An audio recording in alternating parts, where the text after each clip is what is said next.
Thank you. Good afternoon, everyone. So today we will be discussing that what are the types of media. Any advertisement is passed through a media to the customers. Advertisement आपने बना ली है, customers आपके ready हैं, target audience आपने ढूंढ ली है, लेकिन वो एडवर्टीजमेंट आप अपने कस्टमर्स तक या प्रोस्पेक्ट कस्टमर्स का मतलब होता है जो आगे चल के आपके कस्टमर्स बन सकते हैं, तो उन तक कैसे पहुंचाएंगे?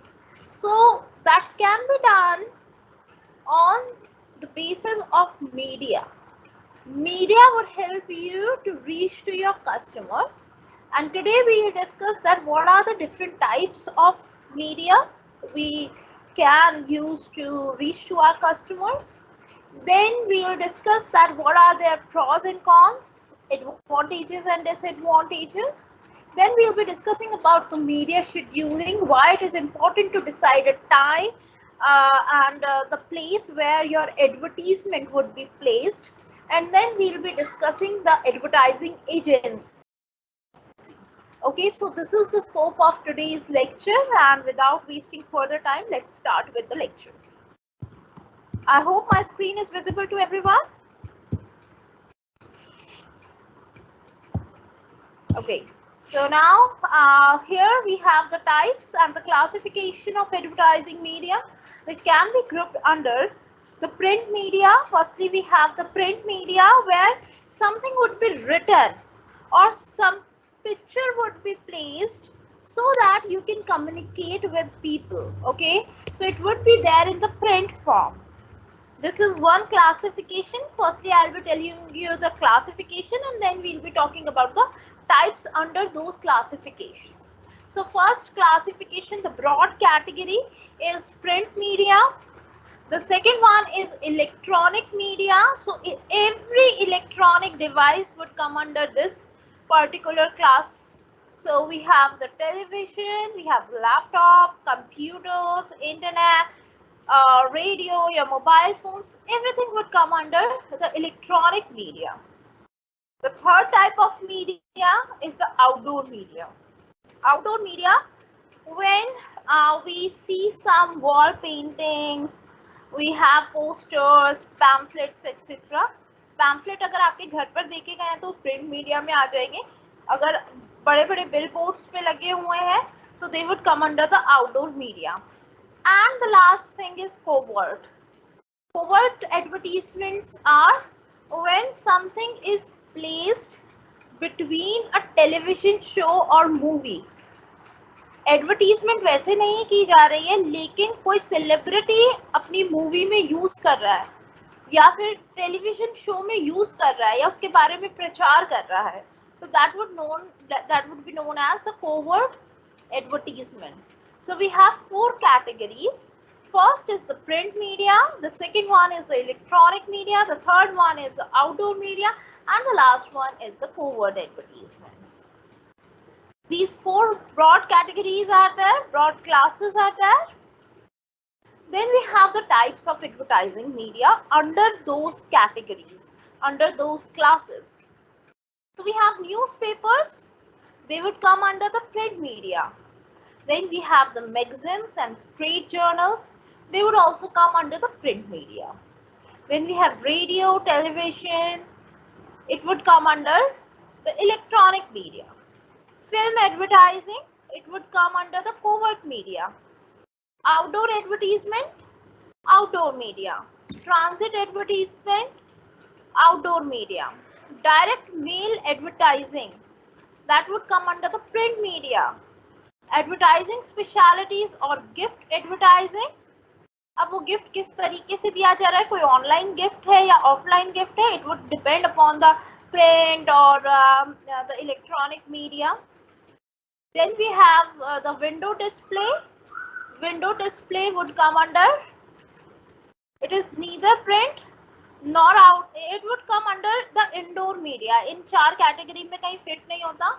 जैसे मैंने कोई शॉप है मेरी, उसके बाहर डिस्प्ले कर दिया, तो उसको आउटडोर मीडिया अगर बाहर कर रहे हैं या फिर अंदर ही शोरूम के वो लगा के, ग्लासेस लगा के अगर मैंने कुछ चीजें शो कर रखी हैं तो that would come under the indoor media. Window display हो गया, internet, of course electronic media, email, electronic media. तो ये कुछ टाइप्स हैं जो हम यूज कर सकते हैं in order to reach to our customers. Now we'll discuss these media one by one.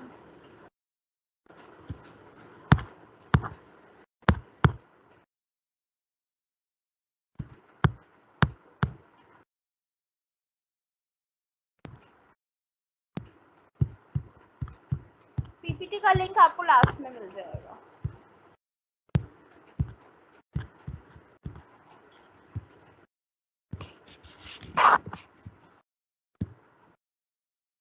Okay, here we have the newspapers. Of all the sources of media, the newspaper was considered to be the backbone of advertising program, and it remains the most powerful message carrier even today. Newspapers, they were being introduced much before the electronic means. So in the early times, we used to have only the newspapers as the source of advertising. So they are considered to be the backbone of advertising program because they have been there from the years. And even today, newspapers are considered to be a powerful message carrier. Why? Because still there are many people, mostly the old generation, they are more inclined towards reading the newspapers rather than surfing on the mobile phone or watching the television. So that is why newspapers are still there in the trend, and they can be used as an effective medium of advertising. Here we have given some merits and demerits of using the newspapers. Let's have a look over them. First is, it can give wide coverage. A newspaper can be a national newspaper or a regional newspaper. So it gives you a wide coverage in comparison to other print media.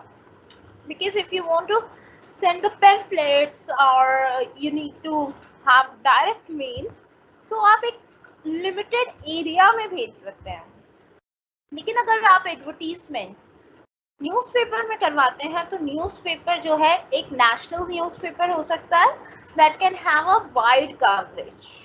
So this is one merit. Second is public response is quicker. That means जैसे ही newspaper आज के newspaper में कोई advertisement आए तो आज के आज ही ज्यादातर लोग पढ़ लेंगे, क्योंकि पहले के न्यूज़पेपर या 2-3 दिन पुराने न्यूज़पेपर कोई नहीं पढ़ता. तो अगर आपको कोई ऐसी एडवर्टीजमेंट देनी है जो आप चाहते हैं कि आज के आज लोग पढ़ लें, तो पब्लिक का रिस्पॉन्स आपको जल्दी मिल जाएगा, क्योंकि न्यूज़पेपर की एक एक्सपायरी डेट होती है, एक दिन के लिए होते हैं. It ensures the regularity and frequency. यहाँ पे आप रेगुलर रह सकते हैं, जैसे हर 15 डेज बाद आपने अपनी ऐड दे दी या हर हफ्ते अपनी ऐड दे दी, तो you can be more regular as compare to other media, because newspaper तो जाएगा ही जाएगा. Advertisements can be inserted or changed quickly. Suppose कोई एडवर्टीजमेंट मैंने आज दी, उसका मुझे अच्छा रिस्पॉन्स नहीं मिला, तो मैं जब कल न्यूज़पेपर आएगा उसमें एडवर्टीजमेंट अगर देना चाहती हूँ तो वो मैं चेंज कर सकती हूँ इजीली, क्योंकि न्यूज़पेपर की एक्सपायरी डेट ओनली 1 डे की होती है. तो आज वाला लोग भूल जाएंगे, कल अगर नए कंटेंट के साथ आएगा तो वो याद रहेगा.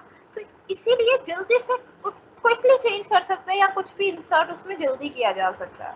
And it is economical as compared to electronic media. It is cost savvy. आपको ज़्यादा पैसा खर्च करने की ज़रूरत नहीं होती, तो it is economical.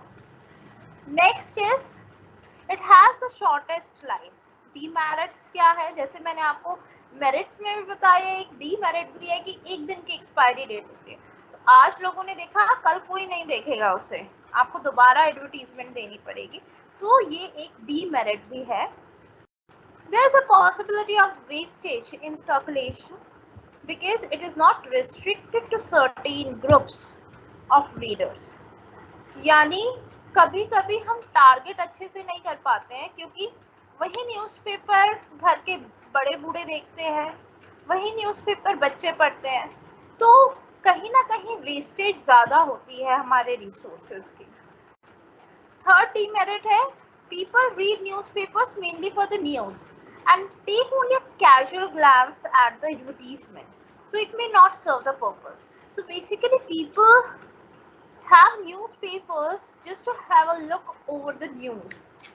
बहुत कम लोग होते हैं जो इसमें एडवर्टीजमेंट वाले पार्ट को पढ़ते भी हैं, थोड़ा सा देखते हैं और उसको पलट देते हैं। तो ये एक प्रॉब्लम आती है न्यूज़पेपर्स में। Otherwise you can use newspaper as a medium for your advertisement. Any question from the newspaper? Otherwise, we'll move towards the next medium.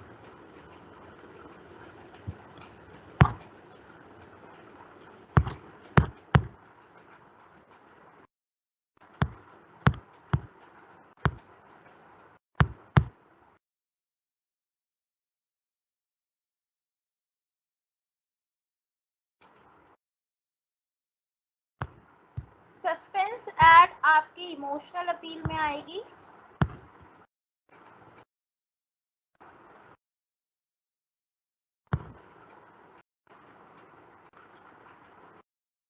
हाँ, आप डॉक्टर रुचि गुप्ता की बुक से कर सकते हैं।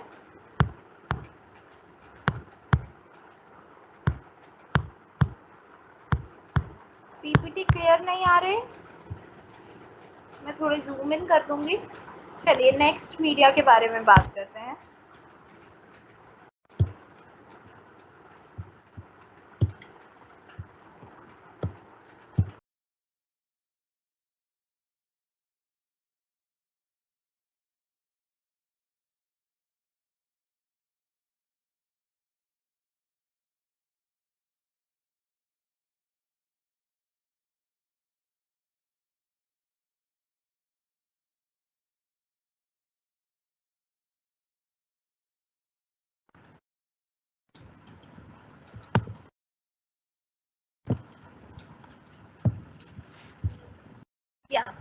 Next, magazines and trade journals.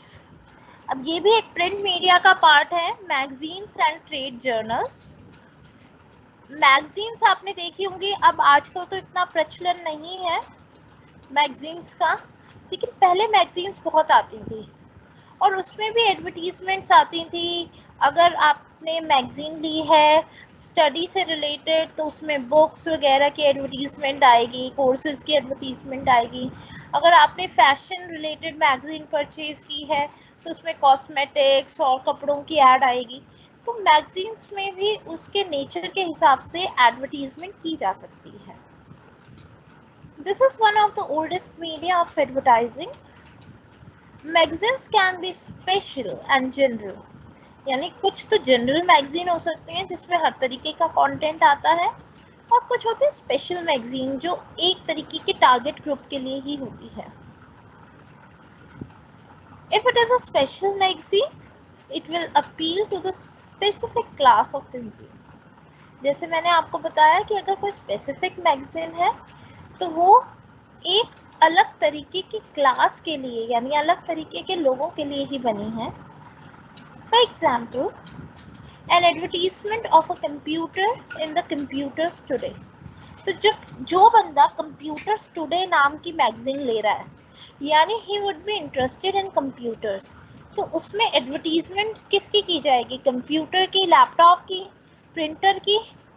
तो उससे रिलेटेड ही advertisements की जाएंगी। कुछ मेरिट्स एंड डीमेरिट्स हैं।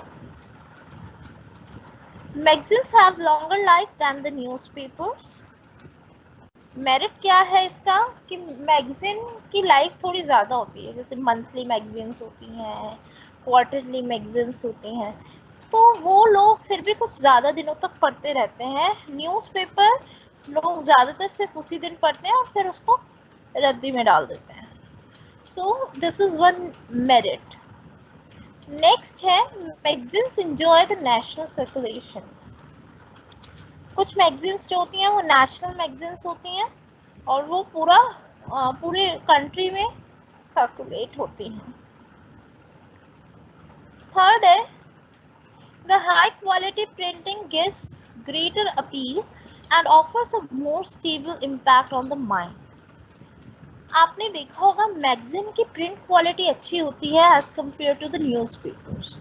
It has good colours, good paper design, good thickness of the paper, and the graphics are also better there. So जो उनकी प्रिंटिंग क्वालिटी होती है वो अच्छी होती है, जिसकी वजह से माइंड पे ज़्यादा अच्छे से इम्पैक्ट जाता है। जितनी अट्रैक्टिव एडवर्टीजमेंट होगी उतने ही ज़्यादा अच्छे से आपके माइंड पे इम्पैक्ट डालेगी। सो ये मेरिट्स हैं। डीमेरिट्स के बारे में बात करते हैं। It is costlier then the newspaper advertising. अब जब इतना अच्छा पेपर होगा, कलर होंगे, पेजेस होंगे, तो उसकी कॉस्ट भी ज़्यादा होगी। तो न्यूज़पेपर एडवर्टीजमेंट से महंगी होती है मैगजीन वाली। As magazines are published weekly, fortnightly, monthly, quarterly, the advertisers cannot communicate their messages as frequently as in other media. यानी मैगजीन जो है एक अगर वीकली है, क्वार्टरली है, मंथली है, तो वो एक बार आ गई तो अब वो नेक्स्ट जो उसका सब्सक्रिप्शन है, नेक्स्ट उसका जो वर्जन है, इशू है, वो बाद में ही आएगा, क्वार्टर के बाद आएगा, मंथ के बाद आएगा। यानी आप उसकी फ्रीक्वेंसी नहीं बढ़ा सकते। न्यूज़पेपर में तो आप रोज ऐड दे सकते हैं, लेकिन वहां पर आपको वेट करना पड़ेगा, तो ये भी एक डीमेरिट है। I hope merits and demerits of magazines are clear.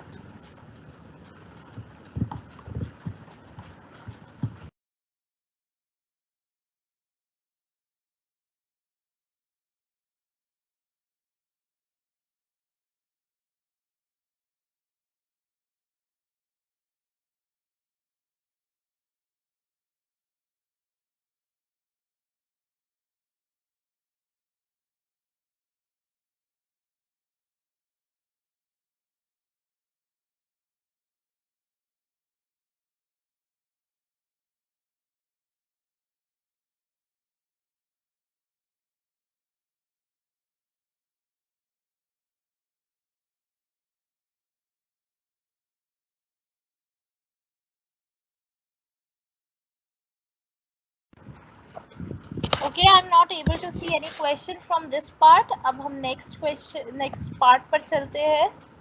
That is the next type of media, radio advertisements. थोड़ा zoom in कर देती हूँ इसमें. ये लीजिए. I hope it is clear.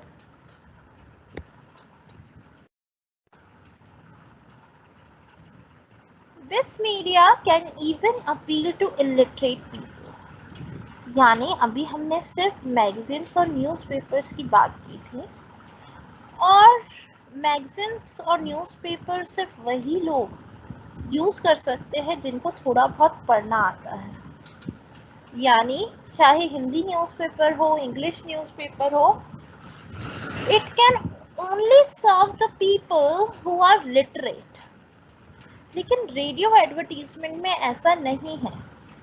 This media can be there for the illiterate people as well. The advertisements can be repeated in different programs to communicate with different types of the people. यानी कुछ लोग एक particular time पे radio सुनना पसंद करते हैं, कुछ लोग दूसरे टाइम पर।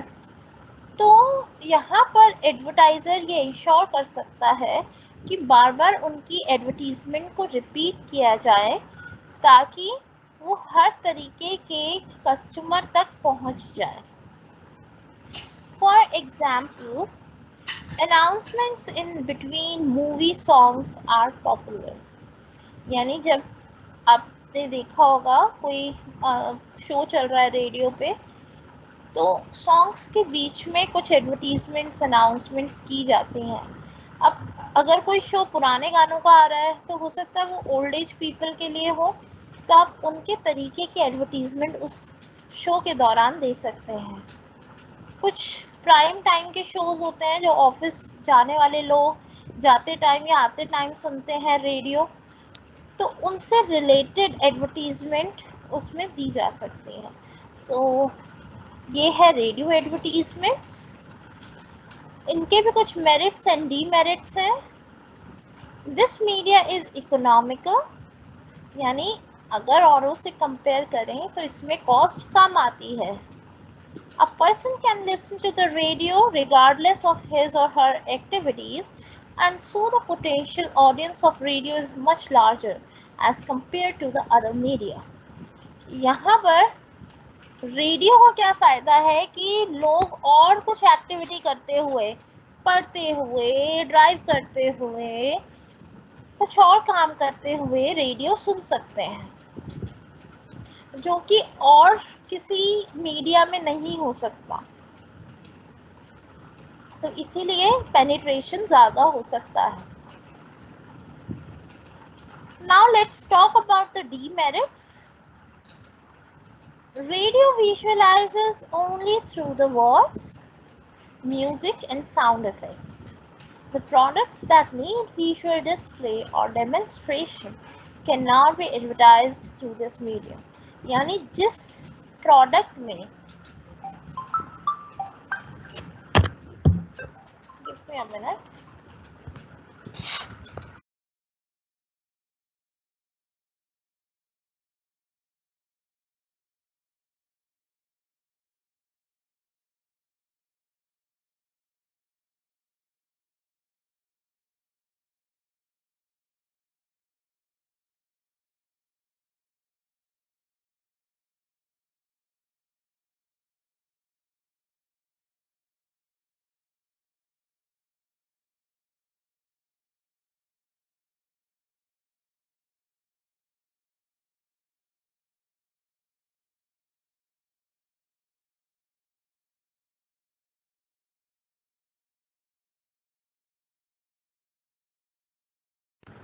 Yeah, sorry guys. As we were discussing about the demerits, जिस प्रोडक्ट को अगर विजुअलाइजेशन की नीड है, विजुअलाइजेशन यानी वो दिखाना चाहिए लोगों को ताकि वो खरीद सकें, तो इस तरीके के प्रोडक्ट के लिए radio advertisement is not suitable, because वहाँ पर सिर्फ वर्ड्स, म्यूजिक और साउंड इफेक्ट्स के थ्रू ही आप लोगों से कम्युनिकेट करते हैं। तो इसीलिए you have to make it sure that the product doesn't need the visualization. Otherwise, you would not be able to communicate clearly to your customers. Next, this media has low memory value because people remember the things they see longer than the things they hear. यानी आप कोई चीज़ सुनते हैं और आप कोई चीज़ देखते हैं, तो जो चीज़ सुनी जाती है उसकी लाइफ थोड़ी कम होती है, मेमोरी वैल्यू थोड़ी कम होती है, और जिस चीज़ को आप देखते हैं उसकी थोड़ी ज़्यादा होती है। तो जब सिर्फ आपने कुछ चीज़ को सुना है तो हो सकता है कि इसकी मेमोरी वैल्यू ज़्यादा ना रहे, आप ज़्यादा दिन तक उसको रिकॉल ना कर पाए। थर्ड है repeated messages are boring. Sometimes the same advertisement that has been repeated every 5 minutes on the radio can make you bored, because आप एक ही चीज़ को बार बार सुनना नहीं पसंद करेंगे, क्योंकि रेडियो वैसे भी थोड़ा बोरिंग होता है. You just switch to the radio just to listen the music and the songs and not the advertisement. So these advertisements are sometimes boring. Next, radio advertisements have very short life and may be missed by many listeners. Radio penetration इतना नहीं है market में. At the same time, radio लोग सिर्फ drive करते वक्त, गाड़ी में कहीं आते जाते वक्त ही सुनते हैं, और उसमें भी अब तो बहुत ऑप्शन आ गए हैं. You can play the YouTube, you can use your pen drive for songs. तो इसका पेनिट्रेशन कम होता जा रहा है और उसकी बहुत शॉर्ट लाइफ भी होती है. जब आप कोई चीज़ सुनते हैं तो उसकी शॉर्ट लाइफ होती है और बहुत सारी लोग जो है उसे मिस भी कर सकते हैं, क्योंकि बहुत सारे लोग रेडियो नहीं सुनते हैं या सिर्फ एक ही टाइम पे सुनते हैं या फिर चला हुआ होता है लेकिन उस पर ध्यान नहीं देते हैं। तो ये डीमेरिट्स है रेडियो एडवर्टीजमेंट के।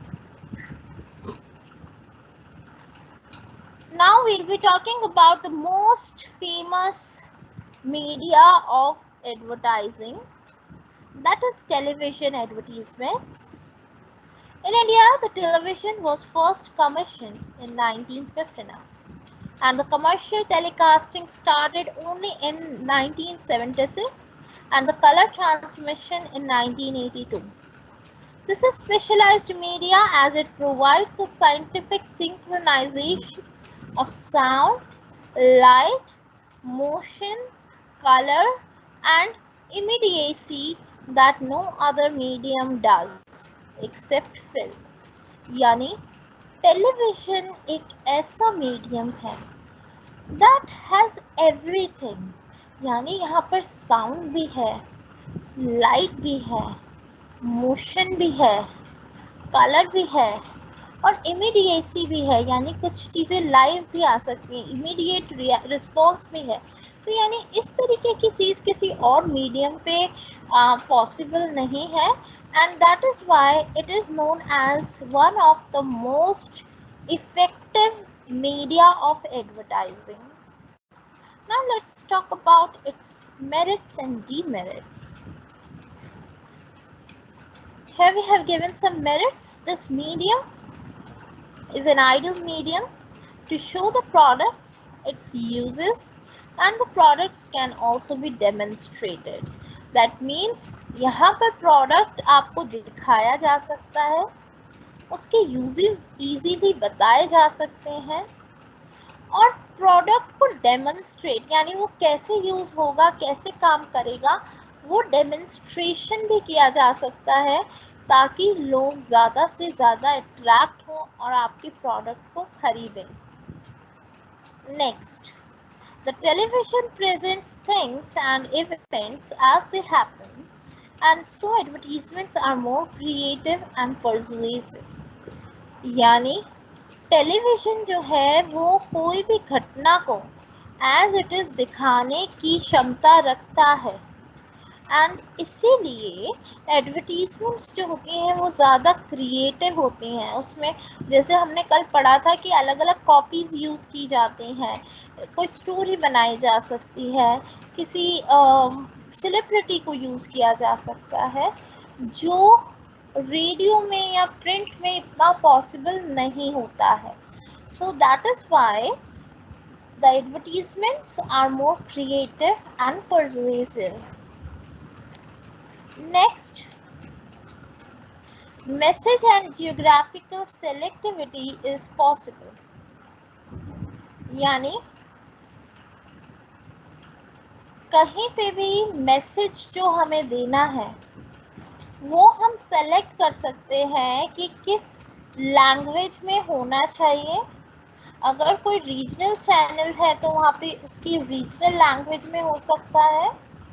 अगर कोई नेशनल टेलीविज़न है चैनल है तो आप उस पर वहाँ की नेशनल लैंग्वेज में दे सकते हैं और इंटरनेशनल में भी आप डिसाइड कर सकते हैं कि किस लैंग्वेज में देना है या कैसे मैसेज देना है. Similarly, geographical selectivity is possible. यानी आप सेलेक्ट कर सकते हैं कि किस एरिया में ये दिखाया जाना चाहिए और किस में नहीं.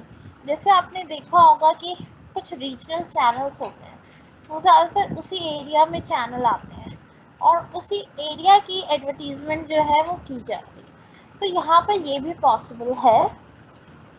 डीमेरिट्स क्या है? It is costlier and so this medium is out of the reach of small and medium sized firms. यानी ये थोड़ा महंगा है as compared to radio, magazine and a newspaper. Television is bit costlier. तो जो small and medium sized firms हैं वो इसको यूज़ नहीं करती हैं.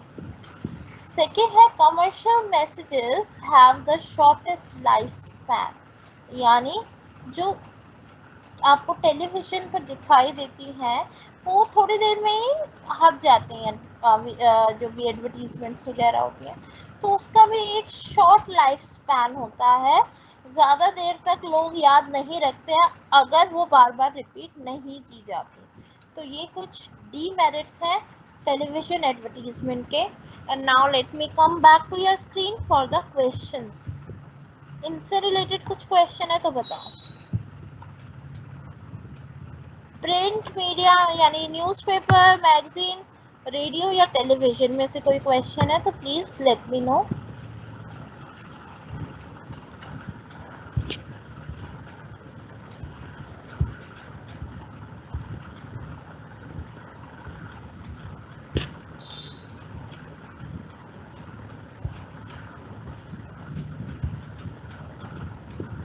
यस, एडा मॉडल है सिलेबस में।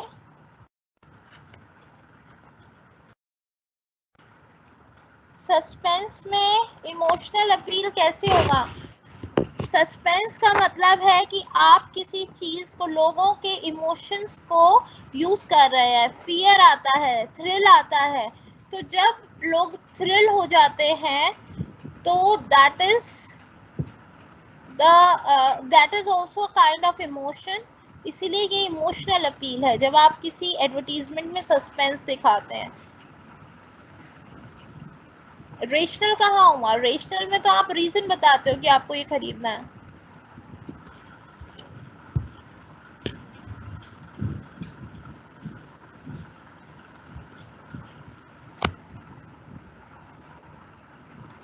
रेडियो इकोनॉमिकल है, लेकिन मैंने ये नहीं कहा कि as compare to newspaper.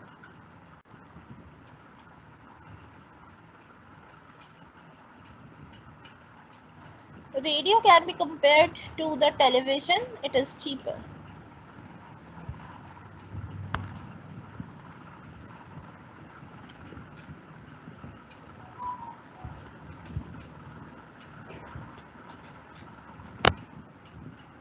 Exam में जितना पूछा जाएगा उतना ही एक्सप्लेन करना है, ज़रूरी नहीं है कि सारे पूछे जाएंगे, हो सकता है सिर्फ प्रिंट मीडिया पूछ लिया जाए, सिर्फ इलेक्ट्रॉनिक पूछ लिया जाए। मेरिट्स, डीमेरिट्स, एग्जाम्पल सब लिखने हैं। प्रिंट मीडिया मैंने बताया तो जिसमें कोई चीज़ प्रिंट होकर आती है, उसमें न्यूज़पेपर भी हो सकता है, पैम्फलेट्स भी हो सकते हैं, मैगजीन्स भी हो सकती हैं, बुक्स भी हो सकती है।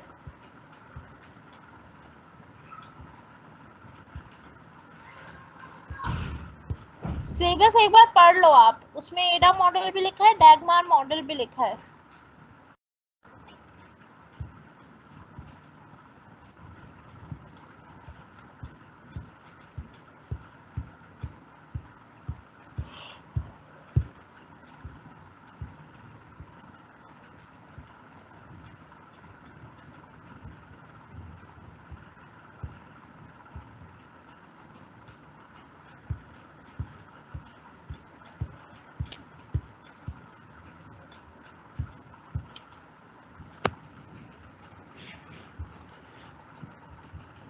इंटरनेट इलेक्ट्रॉनिक मीडिया का पार्ट है, यस। ह्यूमर जो है वो इमोशनल अपील में आएगा, क्योंकि ह्यूमर भी एक इमोशन है, हंसना भी एक इमोशन है। किसी चीज़ पे आप हंसते हैं तो आप उसकी तरफ अट्रैक्ट होते हैं।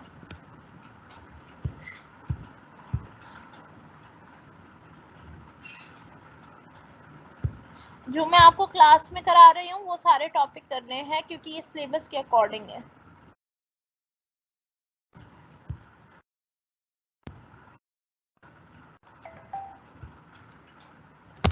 चलिए अब हम नेक्स्ट चलते हैं।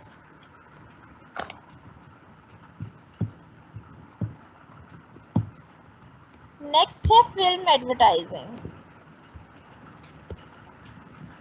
Business units prepare short films or slides which are shown before the start of a regular movie show or during the intermission.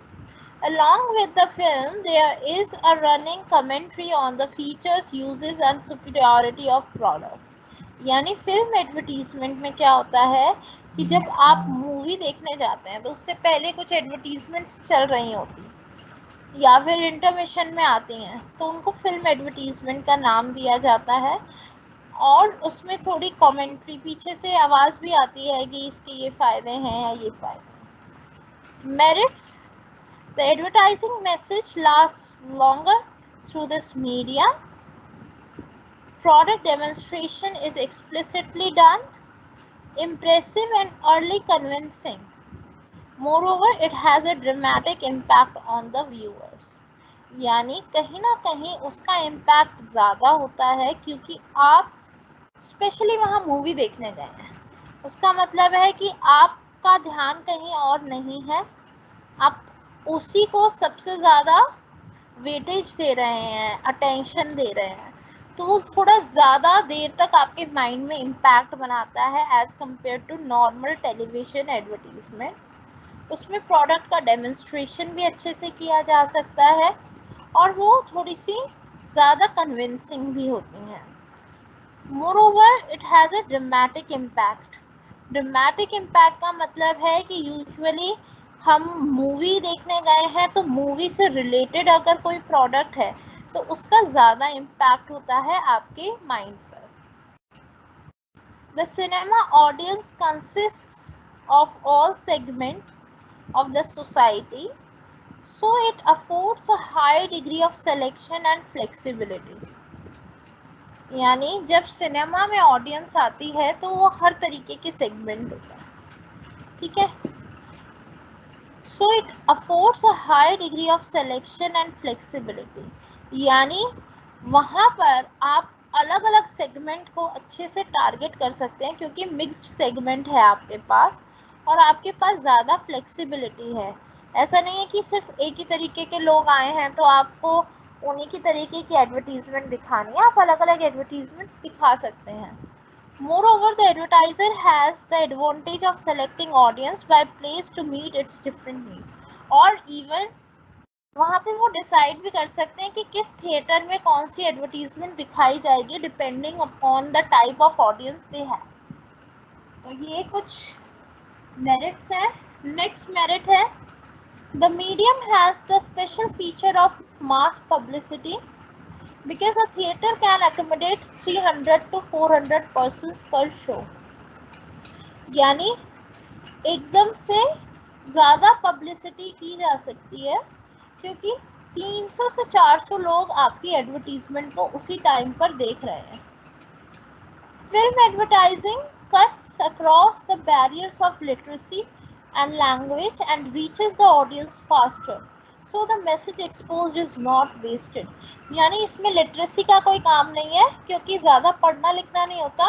Visual और ऑडियो की वजह से वो इलिटरेट पीपल को भी और अलग अलग लैंग्वेज के लोगों को भी पेनिट्रेट कर सकते हैं। नेक्स्ट है magazines and newspapers may not be appealing to the rural population but films are reliable medium there. यानी जो गांव के लोग होते हैं वो ज़्यादातर मैगजीन या न्यूज़पेपर्स में इतना ध्यान नहीं देते, लेकिन फिल्म में अगर कोई उनको इस तरीके की मूवी के बीच में या पहले एडवर्टीजमेंट दिखाई जाती है तो उस पर ज़्यादा ध्यान देते हैं। Demerits: this advertising is closely and the message is usually ignored. This advertising is costly and the message is usually ignored by the people because before the start of the film, during the interval when the advertisement is shown, only few people are present in the theater. तो ये एक demerit भी है। वैसे तो जो लोग बैठे हैं वो ज़्यादा से ज़्यादा अटेंशन देते हैं कि चलो अभी मूवी स्टार्ट होने वाली है तो देख लेते हैं, लेकिन बहुत से लोग ऐसे होते हैं जो जब तक मूवी के थिएटर में आते ही नहीं, जब तक स्टार्ट नहीं होती या इंटरमिशन में भी बाहर चले जाते हैं, तो you can lose those people. Film advertising is costly and so only few can use this medium. यानी ये थोड़ी सी महंगी होती है इसीलिए सारी कंपनीज उसको अफोर्ड नहीं कर सकती। Moreover, it lacks the flexibility and timeliness and its effectiveness cannot be measured. और ये थोड़ा सा फ्लेक्सिबल ज़्यादा नहीं हो पाता क्योंकि रिजिडिटी आ जाती है। जितनी एडवर्टीजमेंट दिखानी है और जितने लोगों को दिखानी है उतनी ही दिखाई जाती है और जल्दी से चेंजेस नहीं किए जा सकते। तो इसकी इफेक्टिवनेस जो है वो इजीली मेजर नहीं की जाती कि कितने लोगों को उसका असर पड़ा या कितनों को नहीं पड़ा। तो ये कुछ डीमेरिट्स हैं फिल्म एडवर्टाइजिंग के।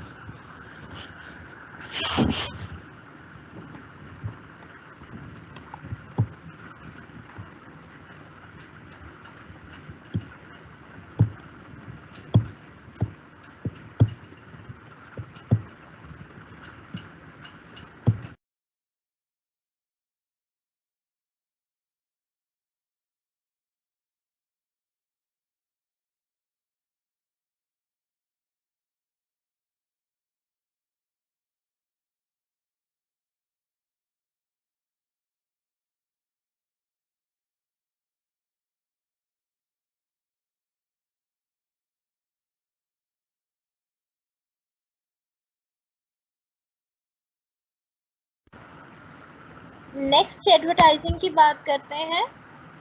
This is outdoor advertising. Outdoor यानी जब आप घर से बाहर जाते हैं तो आपको डिस्प्ले पे कुछ एडवर्टीजमेंट्स दिखती है in the form of hoardings, posters, billboards etcetera. उसको हम आउटडोर एडवर्टाइजिंग का नाम देते हैं। This is also known as the position और इनडायरेक्ट एडवर्टाइजिंग। इसको हम इनडायरेक्ट या पोजिशन एडवर्टाइजिंग भी कहते हैं। This media reaches people when they are outdoors, यानी जब आप घर पर नहीं हैं, जब आप तक पहुंचने का ये एक जरिया है। और travelling and not when they are at home और ऑफिस, या तो आप बाहर हैं या ट्रैवल कर रहे हैं। Here the advertising message is not delivered to the audience like in print or the broadcast media, but it is placed in a strategic location where it is exposed to the audience on the move. यानी ये एक एक करके audience तक पहुंचाई नहीं जाती। जैसे रेडियो है, टेलीविजन है, प्रिंट है, तो एक एक करके अपने ऑडियंस तक पहुंचते हैं खुद। लेकिन यहाँ पर ये एक ऐसी लोकेशन पे लगा दिए जाते हैं ताकि ज़्यादा से ज़्यादा निकलते हुए वहाँ से उसको देख सकें। This media catches the attention of people within a split of second. It has the power to grab the attention of the people because it is strategically located. यानी कोई ऐसी जगह पे होगी जहाँ पे आपकी नज़र जाएगी ही जाएगी। Its effectiveness can be seen from the fact that 97% of the total adult population moves outdoors every day. यानी 97% एडल्ट ऐसे हैं जो रोज घर से बाहर जाते हैं। तो इसीलिए कभी ना कभी तो उनकी नज़र पड़ेगी ही, कभी ना कभी तो they would get aware about that product.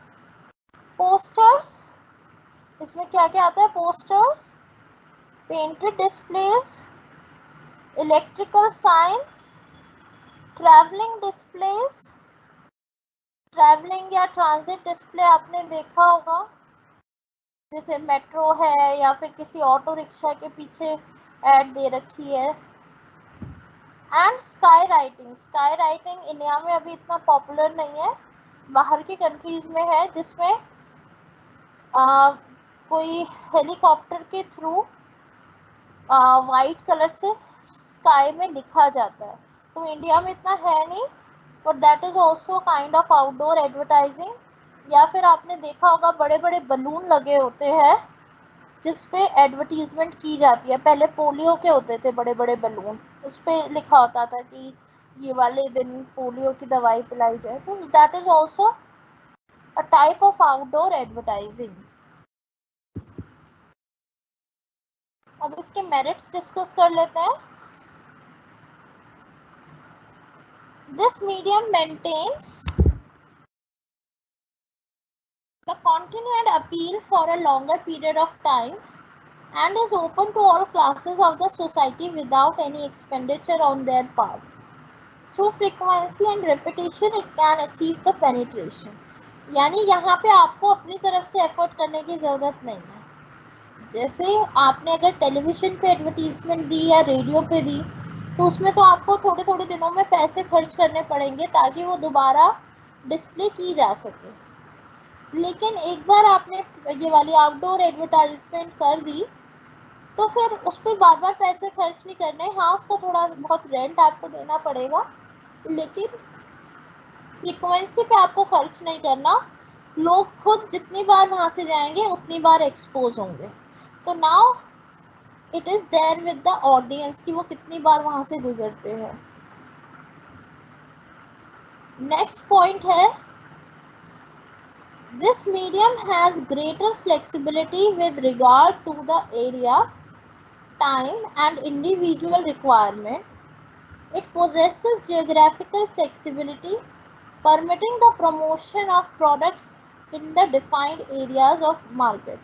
यानी आपको geographical flexibility मिल गई कि इस एरिया में अगर इस प्रोडक्ट की नीड ज़्यादा है या कोई लोकलाइज्ड मार्केट है, तो आप वो बिल बोर्ड्स के थ्रू एडवर्टाइजमेंट कर सकते हैं और वहाँ के जो जियोग्राफिकल एरिया के लोग हैं, एक डिफाइंड एरिया के लोग उस पर एक्सपोज होंगे। नेक्स्ट है, outdoor advertising has a variety of media vehicles to carry the message. Buying space is not really difficult because there is a continuous growth in the city, highways, vehicles and traffic that provides inbuilt additional space. यानी इसमें कभी space की कमी नहीं हो पाती, क्योंकि दिन ब दिन इंफ्रास्ट्रक्चरल डेवलपमेंट्स हो रहे हैं कंट्री में। तो इतने ही हाईवेज बन रहे हैं, इतने ही व्हीकल्स आ रहे हैं, तो आपको स्पेस की कमी महसूस नहीं होगी। ये मेरिट्स हैं। डीमेरिट्स क्या है? Outdoor advertising only serves as only reminder. It reminds the viewers of the value of goods and services so advertised. The message cannot be long as there is a limited space, a moving audience and the changing market continues. It can therefore act best as the supplementary media. यानी outdoor अपने आप में एक stand alone media नहीं हो सकता, बल्कि एक रिमाइंडिंग मीडिया हो सकता है, क्योंकि लोग आते जाते इतनी जल्दी ध्यान नहीं दे पाते, तो उनको ऑलरेडी थोड़ा आइडिया होना चाहिए उस प्रोडक्ट के बारे में, और जब ये ज़्यादा कारगर है। अगर आप किसी नए प्रोडक्ट की एडवर्टीजमेंट करोगे तो हो सकता है लोगों की अटेंशन इतनी जल्दी इस पर ना आए, तो ये एक इसका डीमेरिट है। नेक्स्ट है, it is impossible to measure the result of outdoor media. हाँ, ये एक बहुत बड़ा डीमेरिट है कि आपको पता नहीं चलेगा कि कितने लोगों ने देखा।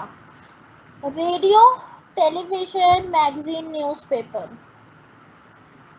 इन सब की, या फिर फिल्म एडवर्टाइजिंग की भी बात करूं, तो हम कहीं ना कहीं काउंट कर सकते हैं कि कितने लोगों ने देखा रीच के थ्रू। लेकिन आप आउटडोर मीडिया को काउंट नहीं कर सकते कि कितने लोग वहां से गुजरे या कितनों की नज़र पड़ी। तो इसीलिए यहाँ पर थोड़ा सा मुश्किल होता है ये पता लगाना कि क्या इसका रीच था या उसको इवैल्यूएट करना। ये दो डीमेरिट्स हैं।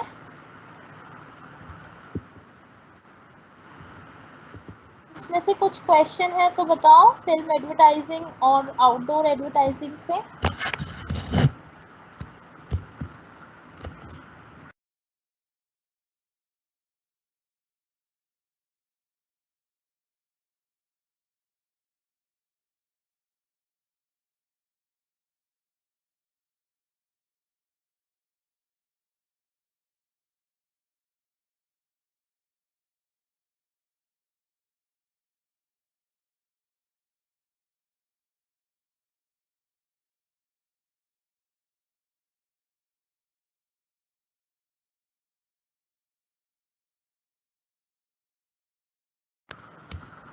एक क्वेश्चन है कि ट्रेड जर्नल क्या होता है। ट्रेड जर्नल यूजुअली जैसे कुछ बिजनेसमैन के पास आता है जब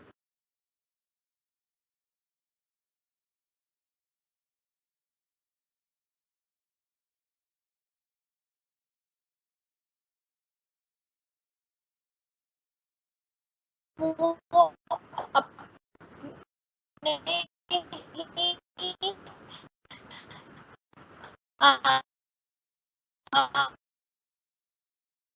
अपने बिजनेस में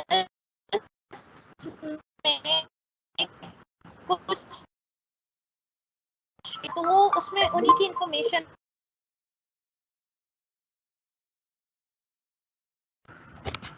या एक ट्रेड जर्नल पूछा है। सो ट्रेड जर्नल, जब बिजनेसमैन के पास कुछ जर्नल्स आते हैं ताकि वो डील कर सकें अलग अलग सप्लायर्स से, तो उसमें उनके कोटेशंस होते हैं, कितना मटेरियल सप्लाई किया जाएगा, क्या क्या चीज़ें इम्पोर्टेंट हैं। तो इस तरीके की मैगजीन जो होती हैं उनको ट्रेड जर्नल्स कहा जाता है।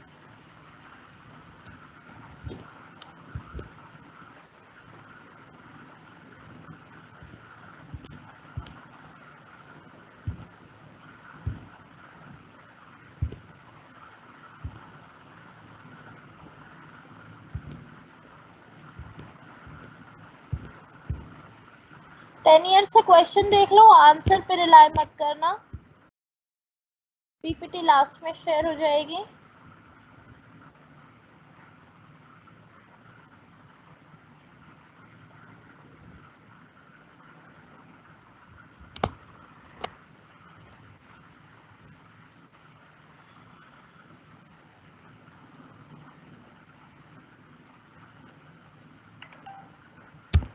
आप मुझे 2 मिनट का टाइम दीजिए, मैं आपकी इकोनॉमिक्स की क्लास के बारे में बात करती हूँ।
चलिए अब हम दोबारा डिस्कस करते हैं। एसओएल में मैंने इन्फॉर्म कर दिया है, वो बताएंगे कि आपकी क्लास है या नहीं है इकोनॉमिक्स।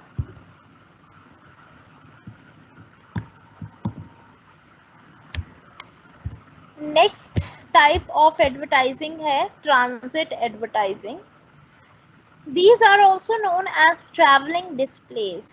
तो ट्रांजिट एडवर्टाइजिंग और ट्रैवल एडवर्टाइजिंग एक ही बात है। It stands for all types of advertising signs or displays used in trains, buses, cars, autos, trucks, etc. तो यानी कोई भी ट्रांसपोर्टेशन व्हीकल के पीछे या उसके अंदर, आपने देखा होगा मेट्रो पे एडवर्टीजमेंट्स होती हैं, अंदर भी एडवर्टीजमेंट होती है, बाहर भी बसेस में होती है, ऑटोज में होती है, कार्स में होती है, कैब्स पे होती है एडवर्टीजमेंट। सो वो सारी ट्रांजिट एडवर्टाइजिंग के अंदर ही आएगी। एंड जो भी टर्मिनल्स और स्टेशंस पे होती है so that would also come under the transit advertising, कि आप किसी स्टेशन पे गए, एयरपोर्ट पे गए, वहां पर कोई ऐड की गई है, वो भी ट्रैवल या ट्रांजिट एडवर्टाइजमेंट के अंडर आएगा. Merit and demerits, it is economical and can cover the wide geographical area, क्योंकि वहाँ पे भी लोगों का काफ़ी एक्सपोजर होता है और लोग यूजुअली वेट कर रहे होते हैं अपने व्हीकल के लिए, या फिर व्हीकल के अंदर होते हैं तो उनके पास इतना ज़्यादा कुछ होता नहीं है, तो दे पे अटेंशन, इसीलिए वाइड जियोग्राफिकल एरिया भी वो कवर कर लेती हैं. जैसे अगर मेट्रो में किया है तो मेट्रो यहाँ से लेके अगर सपोज हुडा सिटी सेंटर तक जा रही है तो वहाँ तक के सारे लोगों को सारे लोग एक्सपोज होंगे उसके लिए. तो this is one merit. Economical है, इतना ज़्यादा खर्चा नहीं आता है. This medium can reach pedestrians and travellers and so has a high readership ability. मैंने आपको बताया कि जो लोग चल रहे हैं, आते जाते लोग हैं, ट्रैवलर्स हैं, उन तक इजीली पहुंच सकते हैं और उनकी ज़्यादा रीडरशिप एबिलिटी होती है, क्योंकि हम जब बोर हो रहे होते हैं, मेट्रो में होते हैं, तो यूजुअली पढ़ ही लेते हैं क्या है. Demerits, smallness in size and the problem of space availability are the limitation. तो कहीं ना कहीं हम सारी चीज़ें, सारी इंफॉर्मेशन लिमिटेड स्पेस में नहीं दे पाते, जो इसका एक डीमेरिट है. नेक्स्ट है direct mail advertisement. This is the advertising medium wherein the advertiser sends messages directly to the target customers by mail. यानी मेल करके, मैं ईमेल की बात नहीं कर रही हूँ, मेल की बात कर रही हूँ. तो मेल के थ्रू जब जैसे आपके पोस्ट बॉक्स में कोई मेल आया, कोई पैम्फलेट आया है, किसी चीज़ की एडवर्टीजमेंट के लिए आया है, तो वो डायरेक्ट मेल कहलाती है. The message may be mailed in variety of forms. कैसे कैसे वो मेल किया जा सकता है? वो लेटर की फॉर्म में हो सकता है, वो सर्कुलर की फॉर्म में हो सकता है, वो ईमेल की फॉर्म में हो सकता है, इलेक्ट्रॉनिक भी हो सकता है. यानी फिर हम उसको इलेक्ट्रॉनिक मीडिया में भी ले जा सकते हैं. कैटलॉग्स हो सकते हैं, फोल्डर्स हो सकते हैं, ब्रोशर्स हो सकते हैं, एटसेट्रा. मेरिट्स क्या है? इट इज इकोनॉमिकल, सस्ता पड़ता है, and the most personal and selective media. यानी यहाँ पे आप एक बंदे को टारगेट कर रहे हो तो उसकी कभी कभी पर्सनल नेम से भी आता है, जैसे आपका फर्स्ट नेम लिखा होगा और फिर उसके बाद मैसेज लिखा होगा, तो ये पर्सनल और सेलेक्टिव मीडिया है. It reaches only prospective customers and has the medium lasting expression. तो यहाँ पर जब आपको पर्सनली कोई चीज भेजी जाती है तो आप उस पे, सॉरी मैं दूसरे पॉइंट पर आ गई I guess. It reaches only prospective customers and has the minimum amount of waste in the circulation. यानी ये लोगों पे डायरेक्टली पहुंचता है. तो पहले हम ऑडियंस का पता लगाते हैं कि कौन इंटरेस्टेड हो सकता है और फिर ही उनको इसकी जानकारी देते हैं, तो इसमें वेस्टेज जो है वो कम होती है. The advertisement copy can be very flexible and can provide detailed information about the product or service, creating a lasting impression. यानी जब कोई चीज़ आपके घर आएगी तो आप उसको खोल लेंगे, अच्छे से पढ़ेंगे, तो उसका ज़्यादा अच्छा इम्प्रेशन होता है. Its effectiveness is measurable and it has maximum personal appeal. तो जिस चीज़ में ज़्यादा पर्सनल अपील होती है उसको ज़्यादा अच्छे से हम मेजर कर सकते हैं, क्योंकि मुझे पता है कि मैंने 10 लोगों को या 20 लोगों को भेजा है और अब उनमें से कितने लोगों ने खरीदा है, तो उसका इफेक्टिवनेस को हम इजीली मेजर कर सकते हैं. नेक्स्ट है डीमेरिट्स.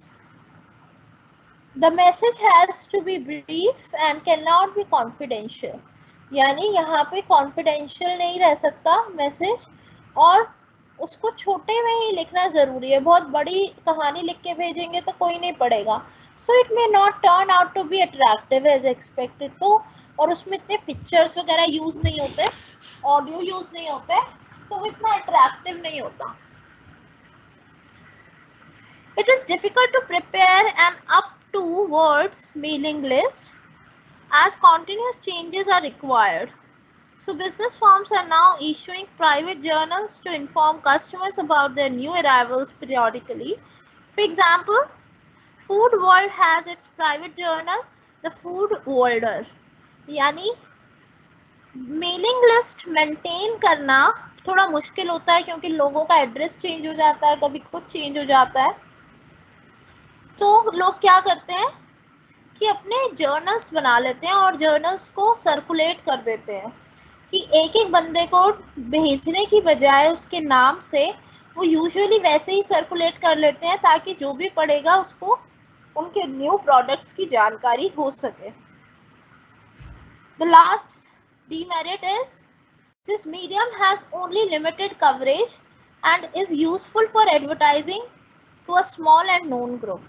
यानी इसकी लिमिटेड कवरेज है, कितने लोगों को आप नाम से उनके एड्रेस पे भेज पाएंगे, ज़्यादा पॉसिबल नहीं है। इसीलिए जब आपको किसी छोटे से एरिया में ही एडवर्टीजमेंट करनी हो तो वहाँ पे ये तो कारगर है, otherwise it can not serve the mass people. समझ आया?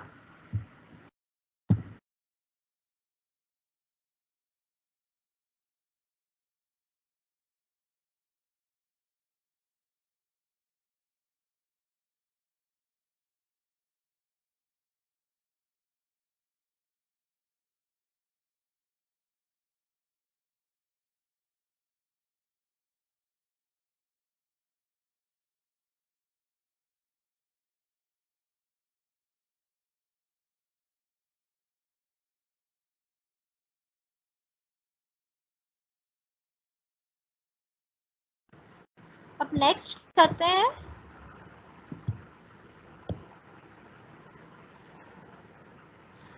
एडवर्टाइजिंग स्पेशलिटीज और gift advertising. This is a medium that employs the use of useful articles known as advertising specialities or gift novelties, which are imprinted with the name, address, and the sales message of the advertiser. For example, pen, keychains, diaries, ashtrays, etc. तो जब आप कुछ किसी तरीके का gift लोगों को देते हैं, जैसे सैंपल दे दिया कोई, या पेन दे दिया, या कोई की चेन दे दिया और उस पर अपनी एडवर्टीजमेंट करते हैं, तो वो गिफ्ट एडवर्टीजमेंट कहलाती है। जैसे आपने देखा होगा शादियों में वो आती है, भाजी आती है, उसके साथ की चेन्स होते हैं जिसपे नाम लिखा होता है भाजी वाले का। So that is also a kind of gift advertising, जिसमें किसी पेन या की चेन या डायरी या इस तरीके की चीज़ों पे अपनी एडवर्टीजमेंट की जाती है। These items act as gifts when distributed to the selected audience free of cost or obligation. The advertiser hopes strongly that the recipient is likely to be influenced favorably to buy in future. यानी जब आप किसी को gift देते हैं तो वो किस उम्मीद से देते हैं कि आगे चल के वो आपसे कोई सामान खरीदेंगे। As he is reminded of the company every time he or she looks at the gift. जब भी आप उस गिफ्ट की तरफ देखते हैं तो आपको उसका नाम याद आ जाता है। इस तरीके से आप उस कंपनी से एसोसिएटेड रहते हैं। मेरिट क्या है कि उसकी रिमाइंडर वैल्यू ज़्यादा अच्छी है, जितनी बार भी आप पेन यूज़ करेंगे, की चेन यूज़ करेंगे, आपको याद आएगी। डीमेरिट्स क्या है कि it works out much costlier than other mediums and accommodates only limited information. यानी अब आप किसी को कोई gift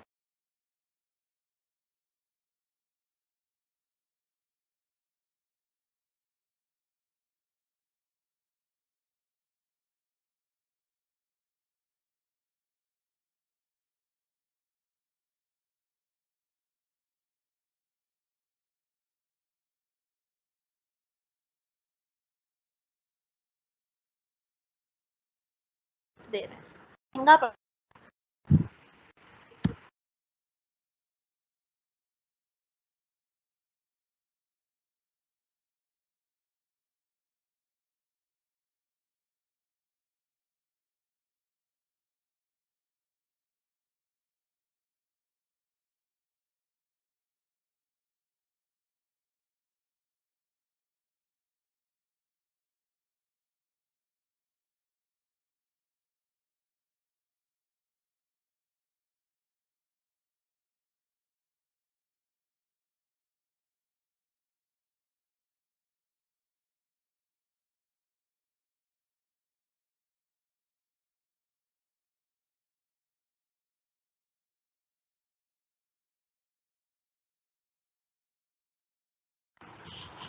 Yeah guys, I lost the connection.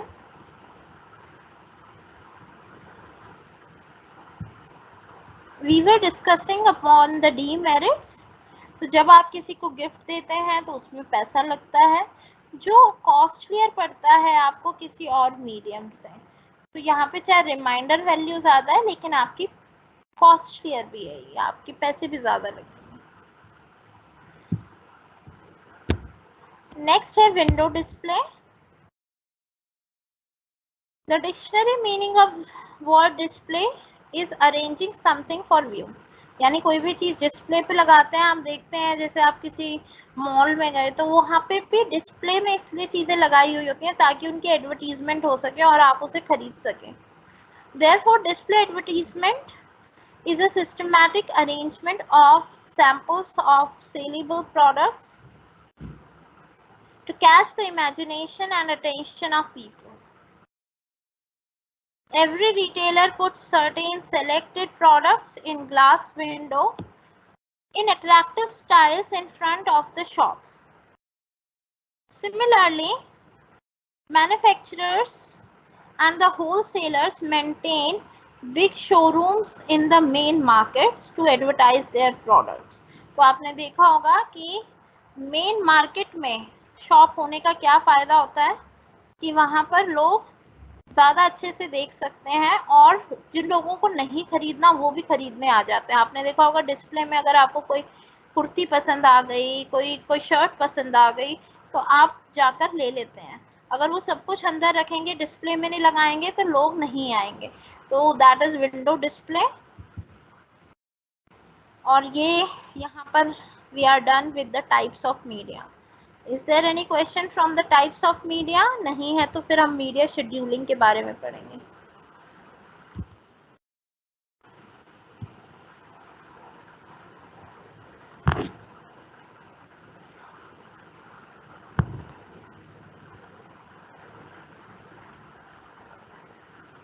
Rahul Upadhyay, yes, it is impossible to measure the result in outdoor media because you would not be able to know that how many people actually paid attention to your hoarding or your billboard.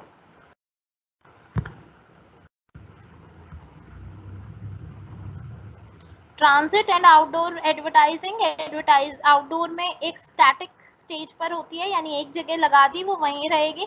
Transit में घूमती फिरती रहती है या फिर जहाँ पे लोग आते हैं, ट्रैवलर्स आते हैं, वहां पर वो एडवर्टीजमेंट की जाती है।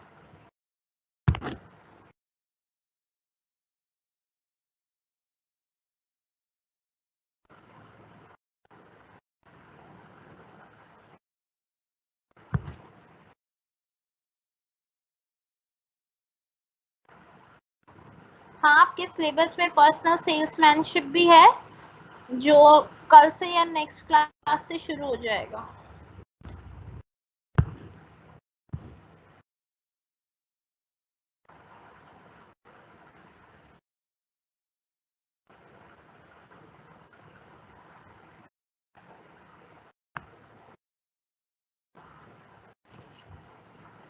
ये पीपीटी मैं ऑलरेडी शेयर कर चुकी हूँ कल आपके साथ, मैं आज दोबारा कर दूंगी।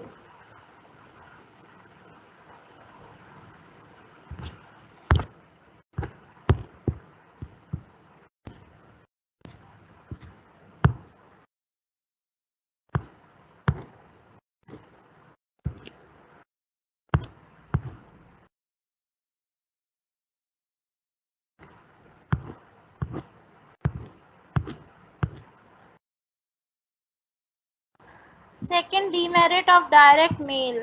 मैं डायरेक्ट मेल पर जाके देखती हूँ सेकेंड डीमेरिट क्या था।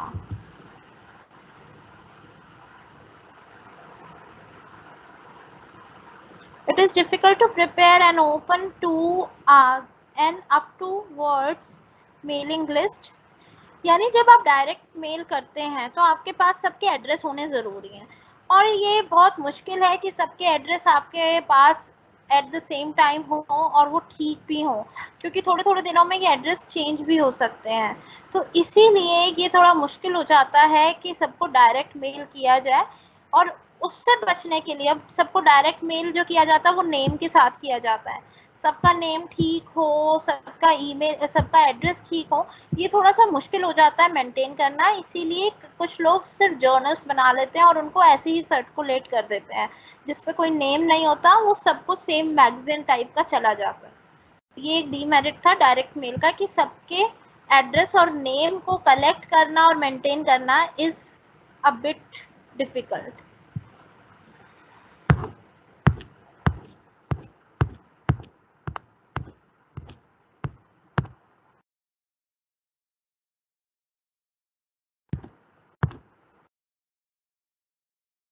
अभी 2:30 तक तो देखो, मेरी बात तो हो गई एसओएल में। वो कह रहे हैं कि अभी हम देखते हैं कि कौन सा ग्लिच है, क्यों क्लैश हो रही है। तो अभी 2:30 तक तो अटेंड करो क्लास, जब तक कॉल आ जाएगी मेरे पास। नेक्स्ट हम करेंगे media scheduling. Media scheduling decisions are the decisions about the timing, continuity and the size of ad. यानी किस टाइम पे एड दिखाई जाएगी। सपोज पहले मैंने मीडिया डिसाइड कर लिया कि मुझे किसके थ्रू अपनी एडवर्टीजमेंट दिखानी है। सपोज मैंने चूज किया टेलीविजन, कि टेलीविजन पे मैं ऐड दूंगी। अब मुझे डिसाइड करना है मीडिया शेड्यूलिंग। मीडिया शेड्यूलिंग में क्या होगा, टाइम, पहले टाइम डिसाइड करूंगी किस टाइम मेरी ऐड आएगी। फिर मैं कॉन्टिन्यूटी देखूंगी, यानी एक दिन में 4 बार आएगी या 40 बार आएगी, फ्रीक्वेंसी देखी जाएगी। और फिर साइज देखा जाएगा कि 1 मिनट की ऐड होगी या 30 सेकेंड की ऐड होगी। तो ये मीडिया शेड्यूलिंग कहलाता है। मीडिया शेड्यूलिंग स्ट्रैटेजीज यहाँ पे कुछ लिखी हुई है, स्ट्रैटेजीज जो एक एक करके हम पढ़ेंगे। पहली है bursting strategy. In this strategy, advertising will be done heavily during a particular period of time according to the plan. For example, a company when introduces a new product in a new market with a specified period of time, this strategy specially is used by the company. यानी आपने देखा होगा किसी किसी match के दौरान या किसी सीजन में, या बहुत गर्मी हो रही है जब, तो एकदम से किसी चीज की बहुत ज्यादा एडवर्टीजमेंट्स आती हैं। हर 2 मिनट में उसकी एडवर्टीजमेंट आ रही है, हर 2 मिनट में। That is known as the bursting strategy, जिसमें आप एक पॉइंट ऑफ टाइम पे, एक पीरियड ऑफ टाइम पे बहुत ज़्यादा जल्दी जल्दी बहुत कॉन्टिन्यूटी में एडवर्टीजमेंट करते हैं। फिर है burst हियाटस flight strategy. It is specially used for seasonal products. During the busy season, the advertiser will make large-scale advertising, and during the off-season, the advertiser may not spend on advertising. यानी ये सिर्फ seasonal advertisements के लिए है। जैसे winter season में woollen clothes की advertisement आएगी, या फिर आपने देखा होगा फेयर एंड लवली की एड जो आती है, विंटर में विंटर वाली की आती है, समर में समर वाली की आती है। तो उसका मतलब है बर्स्ट हियाटस फ्लाइट स्ट्रैटेजी, जो एक पर्टिकुलर सीजन में ही उसकी एडवर्टीजमेंट दी जाए, ऑफ सीजन में ना दी जाए। नेक्स्ट है flight strategy. This strategy is used for the product whose selling remains uniform throughout the year and advertising schedule is distributed throughout the year. यानी जो पूरे साल सेम तरीके की एडवर्टीजमेंट करते हैं, ऐसा नहीं है कि ये सीजन ज्यादा उस सीजन कम, पूरे साल यूनिफॉर्मिटी बनी रहती है, उसको फ्लाइट स्ट्रैटेजी कहा जाता है. Pulsing strategy. In pulsing strategy, regular advertising will be made for 2 or 3 weeks, followed by the low advertisement for a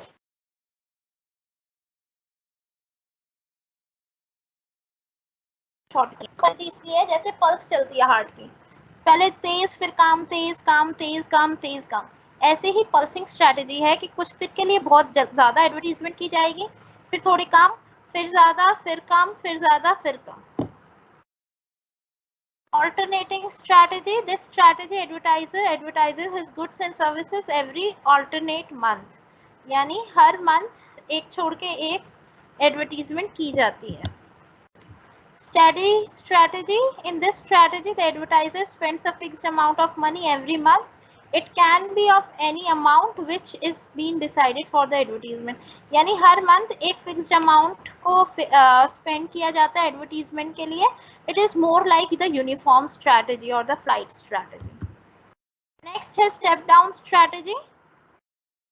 Under this strategy, as the season approaches, there is a heavy advertising. Advertising is reduced when the season starts decline होना चाहिए. For example, when rainy season approaches, a lot of companies give advertisements related to the rainy shoes. ये seasonal advertisement की तरह ही है. Step down strategy भी उसको कह सकते हैं कि धीरे धीरे कम कर देना.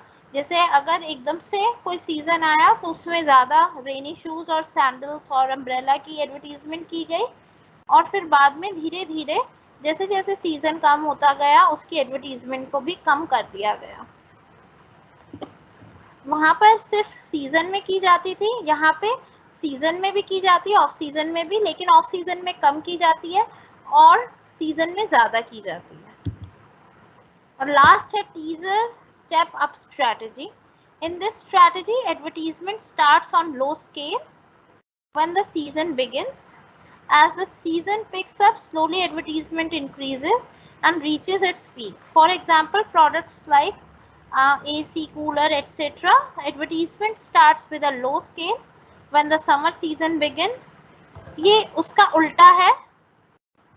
स्टेप डाउन स्ट्रैटेजी में पहले आप एकदम से ज्यादा करते हैं एडवर्टीजमेंट और धीरे धीरे कम करना शुरू कर देते हैं, और यहाँ पर आप धीरे धीरे थोड़ा कम करते हैं और फिर बाद में पीक पर जाते हैं. तो ये दोनों का मतलब सेम है, पर्पस सेम है, बस यहाँ पे आप ज्यादा स्टार्ट करते हैं और कम पर आ जाते हैं, यहाँ से कम से स्टार्ट करके ज्यादा पे चले जाते हैं. बस ये डिफरेंस है.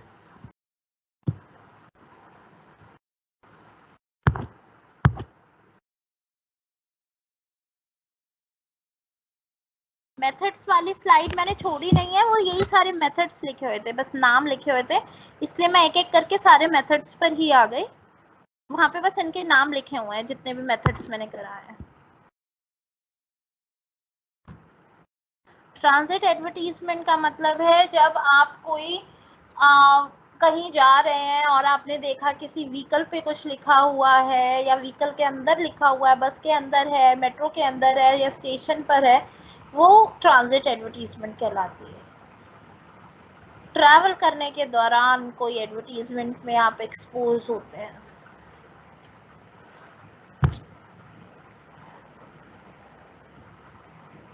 फ्लाइट स्ट्रैटेजी जिसमें आप यूनिफॉर्मिटी बनाए रखते हैं, आपकी सेम एडवर्टीजमेंट आती है through out the year.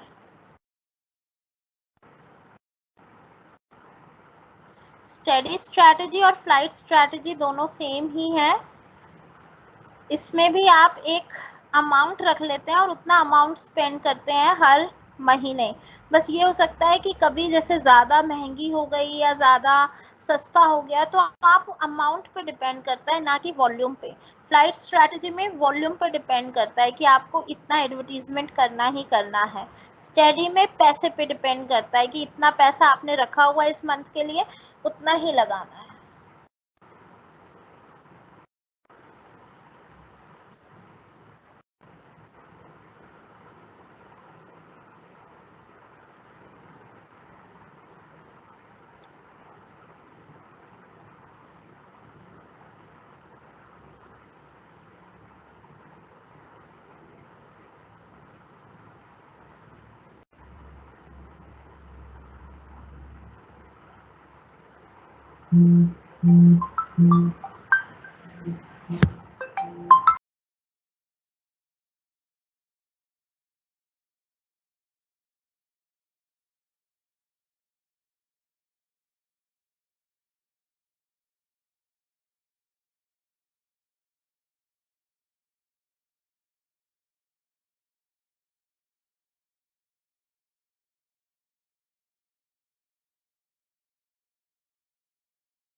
Alternate strategy में आप एक महीने ज्यादा करते हैं, एक महीने एडवर्टीजमेंट करते हैं, दूसरे महीने नहीं करते, फिर तीसरे महीने करते हैं, चौथे महीने नहीं करते। Alternative strategy. पल्सिंग में आप थोड़े दिन ज्यादा करते हैं, फिर थोड़े दिन कम करते हैं, फिर थोड़े दिन ज्यादा करते हैं, फिर थोड़े दिन कम करते हैं। That is pulsing strategy.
Target market और टारगेट ऑडियंस सेम है। टीजर स्टेप अप स्ट्रैटेजी में आप पहले थोड़ी बहुत एडवर्टीजमेंट देना शुरू करते हैं और फिर उसके बाद जैसे ही सीजन आता है बहुत ज़्यादा एडवर्टीजमेंट करने लग जाते हैं।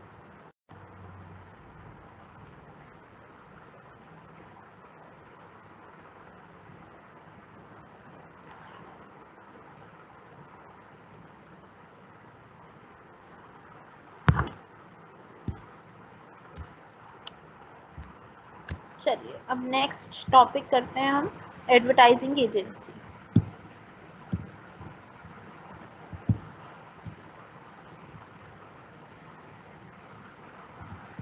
2 मिनट का ब्रेक दे रही हूँ, उसके बाद हम नेक्स्ट टॉपिक करेंगे।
Okay, our next topic is advertising agency. Advertising agency क्या होता है? It is just like a tailor. Tailor क्या करता है? पहले मेजरमेंट्स लेता है, उसके बाद क्लोथ डिसाइड करता है कि ठीक है रॉ मटेरियल क्या होगा, फिर थ्रेड्स देखता है, उसके हिसाब से ड्रेस को शेप देता है और उसको फाइनली स्टिच करता है और डिलीवर कर देता है कस्टमर को। ये काम होता है टेलर का। सिमिलरली एडवर्टाइजिंग एजेंसी भी एक टेलर है जो अपने क्लाइंट के लिए एडवर्टीजमेंट बनाती है। उसके लिए उन्हें जो भी चीज़ें इकट्ठी करनी पड़ती हैं कि क्या कंटेंट होना चाहिए, कौन सेलिब्रिटी होना चाहिए, क्या मीडिया होना चाहिए, क्या मीडिया शेड्यूलिंग होनी चाहिए, सारा काम क्लाइंट के लिए एडवर्टाइजिंग एजेंसी करके देती है, यानी उनके लिए एडवर्टीजमेंट बनाकर देती है। The work of a tailor is to collect the raw material, find matching threads, cut the cloth in the desired shape, finally stitch the cloth and deliver it to the customer. Advertising agency is just like a tailor.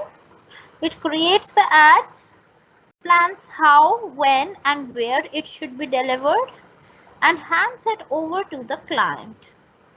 The advertising agency is mostly not dependent on any organizations. That means they work independently. Okay? These agencies take all the efforts for selling the product of the client, यानी वो सारे efforts करते हैं ताकि client का product बिक जाए.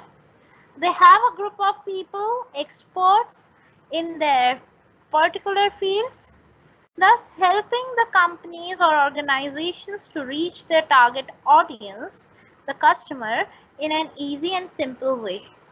So they have a group of people जो अलग अलग पर्टिकुलर फील्ड के एक्सपर्ट्स होते हैं। कुछ डिज़ाइनिंग के एक्सपर्ट्स होते हैं, कुछ मीडिया के एक्सपर्ट्स होते हैं, कुछ कंटेंट राइटिंग के एक्सपर्ट्स होते हैं। तो उन एक्सपर्ट्स को बुलाकर वो अदर ऑर्गेनाइजेशंस यानी क्लाइंट्स के लिए एडवर्टीजमेंट बनवाते हैं ताकि वो कस्टमर्स तक पहुंच सके।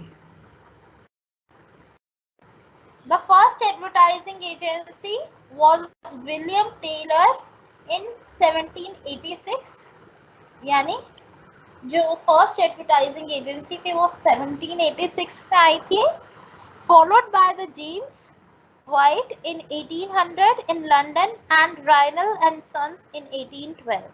इतने पहले से एजेंसीज का प्रचलन है। Now what is the role of advertising agencies?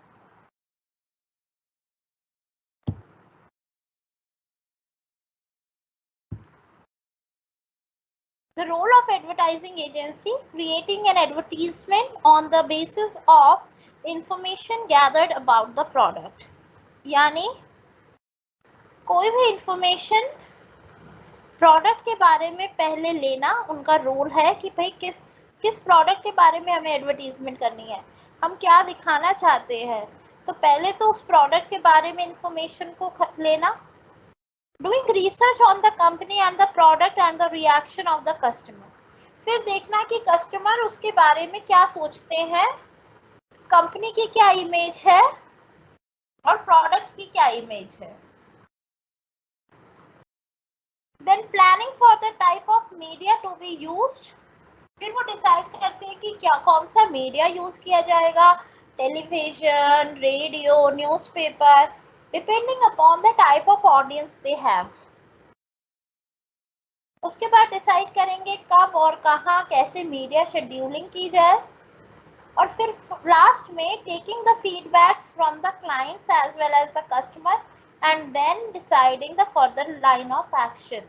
यानी एक बार एडवर्टीजमेंट बनाने के बाद वो फीडबैक लेंगे कस्टमर्स से, और पहले तो क्लाइंट से लेंगे कि भाई आपको कैसी लग रही है, ठीक लग रही है, सेटिस्फाई हो या नहीं हो। उसके बाद वो कस्टमर्स से लेंगे जब एक बार रिलीज हो जाएगी और उसके बाद अगर कुछ चेंजेस करने हैं तो वो करेंगे। तो ये है role of advertising agency.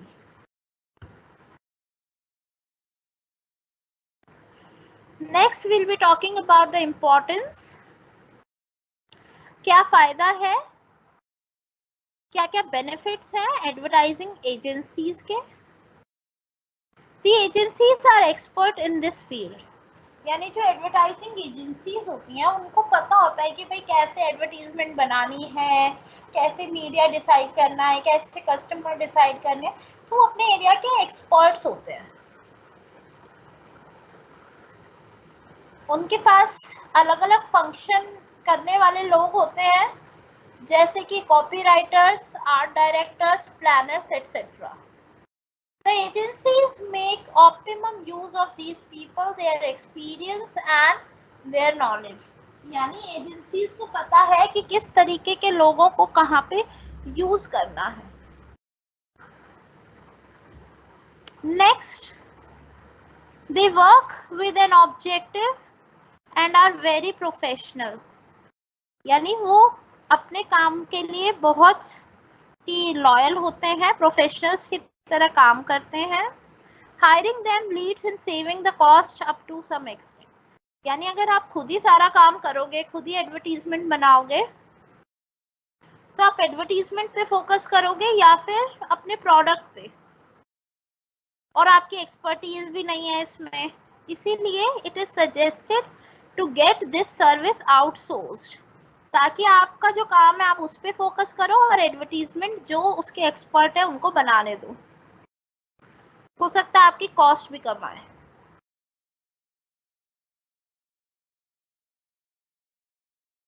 Now we'll be talking about the types of advertising agencies. There are 5 types of advertising agencies. The first is full service agency. Full service agency का क्या मतलब है, सारी सर्विसेज शुरू से लेके आखिर तक जितना भी एडवर्टीजमेंट से रिलेटेड काम होगा वो एडवर्टाइजिंग एजेंसी ही करेगी, आपको खुद कुछ भी नहीं करना है। फर्स्ट है लार्ज साइज एजेंसीज। ये जो फुल सर्विस एजेंसी होती है वो लार्ज साइज्ड होती हैं, यानी जब सारा काम ये खुद कर रही हैं तो they are huge in size. Next, deals with all stages of advertisement, यानी जितने भी काम होते हैं एडवर्टीजमेंट के, बनाना है, मीडिया को डिसाइड करना है, मीडिया से कनेक्ट करना है, सेलिब्रिटी से कनेक्ट करना है, सेलिब्रिटी को पैसा देना, सारा काम आपका फुल सर्विस एजेंसी करती है। Different expert people for different departments, जब ये ऑलरेडी लार्ज होती है साइज में तो हर डिपार्टमेंट के लिए डिफरेंट एक्सपर्ट्स होते हैं इनके। starts work from gathering the data and analyzing and ends on the payment of bills to the media people, यानी शुरुआत कैसे होती है, आपके बारे में सारी इंफॉर्मेशन लेते हैं, आपके प्रोडक्ट के बारे में, कस्टमर के बारे में रिसर्च करते हैं कि कौन आपके टारगेट ऑडियंस है, कैसे उन तक पहुंचा जाए, और एंड किससे होता है, जब ये फाइनली मीडिया को पे कर देते हैं एडवर्टीजमेंट के लिए, यानी बीच के सारे काम यही करते हैं। ये है full service agency.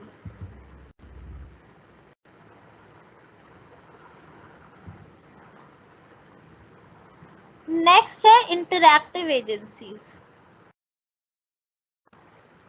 Interactive agencies, they are modernized modes of communication are used. यहाँ पे मॉडर्नाइज्ड मोड्स जो हैं कम्युनिकेशन के यूज किए जाते हैं, यानी ये सारी सर्विसेज तो नहीं देते, लेकिन कुछ कुछ सर्विस के लिए, जैसे इंटरनेट सर्विस है या फिर आपको सोशल मीडिया पे सर्विस चाहिए, तो ये इंटरैक्टिव एजेंसीज होती हैं जो आपको थोड़ा बहुत हेल्प करती हैं। Uses online advertisement, sending personal message on the mobile phones, जैसे आपने बता दिया कि हमारे इतने लोग हैं, इनको मोबाइल फ़ोन पे मैसेज करना है या मेल करना है, तो इस तरीके के छोटे-मोटे काम ये इंटरैक्टिव एजेंसीज़ करती हैं, यूजुअली ऑनलाइन एडवर्टाइज़मेंट में होती हैं। The ads produced are very interactive, having very new concept and very innovative. जो इनकी ये एजेंसीज होती हैं, ये बहुत इंटरैक्टिव एड्स बनाती हैं, जैसे फेसबुक की पोस्ट बना दी आपकी या कोई गेम बना दिया आपके नाम का, तो ये नए नए कंसेप्ट लाके और इनोवेटिव तरीके से आपके एडवर्टीजमेंट को बनाते हैं। नेक्स्ट है creative boutiques. Very creative and innovative ads, ये बहुत इनोवेटिव एड्स बनाते हैं, जैसे इंटरैक्टिव होती है, इनकी भी बहुत इनोवेटिव होती हैं, लेकिन एक फ़र्क है कि यहाँ पे ये कोई और फंक्शन नहीं करते, सिर्फ ऐड बना के आपको दे देते हैं। मीडिया से बात आपको खुद करनी है, डिसाइड आपको खुद करना है, रिसर्च आपको खुद करना है, ये आपके लिए बस एडवर्टीजमेंट बना के दे देते हैं। ये स्मॉल साइज एजेंसीज होती हैं with their own copywriters, directors and creative people. यानी इनके खुद के कॉपीराइटर, डायरेक्टर और क्रिएटिव पीपल तो होते हैं, लेकिन ये स्मॉल साइज एजेंसीज होती हैं और ये थोड़ा बहुत काम करती हैं, थोड़ा बहुत आपको खुद करना पड़ता है।